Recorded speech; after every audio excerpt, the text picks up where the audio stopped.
In this video, I'm going to show you how you can create a web accessible backup of your files. Now, not only that, you can use Dropbox to access files across multiple computers. When you drop something in the Dropbox, it's available on all the computers on your network or that you own when you have a Dropbox on them, so you can access them from anywhere in the world or from the website.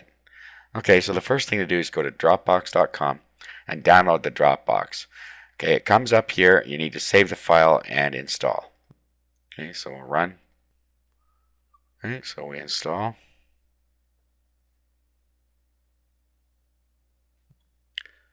Okay, now at this point, you either have to sign up for a Dropbox account, or if you already have one, you can click here and sign in.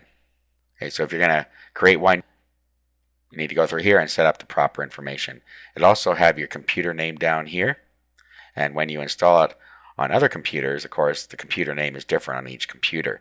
So it'll be able to keep track of multiple computers using your Dropbox account. Okay, so you get a free 2 gigabyte account, or you can get bigger accounts for a certain amount of money. So $9.99 at this time for 50 gig, or $19.99 for 100 gig. Okay, so we'll start with the free 2 gig account.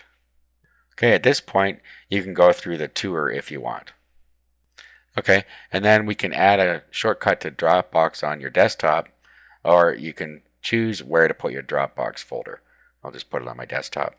Okay, and here is our Dropbox. So now what we can do is we can just drop any files we want into our Dropbox. It works just like a Windows folder. Now you notice there is a Photos folder and a Public folder. If you look in the Public folder, what you can do is you can drag any files or whatever you want in here, and you can share it with others because it will have a public URL, and you can send that URL to others and they can access that file. So it's a good way to share things with others if you like to do that. In the Photos, what you can do is you can create a new album. All you do is create a folder, new folder, and then you put your photos in there and it becomes a photo album. And you can share those as well if you want. Now you can also create new folders. So new folder, and then we could say, call it whatever we want. Let's say it's private. Okay, and then all we have to do is drag a file in here that we want to save. And it is saved in our Dropbox. Now when we install our Dropbox on our other computer, since we'll be using the same account, we'll be able to access these files as well. And we can also access them from the website.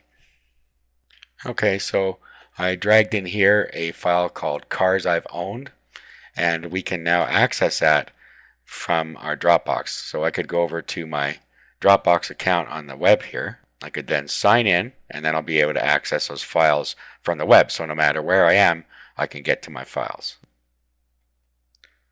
Okay, so if we go in here, look in Files, there's our private directory, and there is the document I put in there.